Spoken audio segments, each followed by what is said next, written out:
os baña una energía de vida. Y junta esta energía delante del pecho.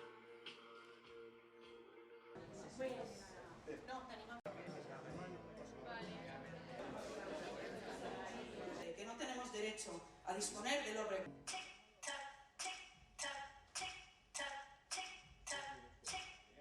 Que se estima que en torno al 20% de la superficie de este mar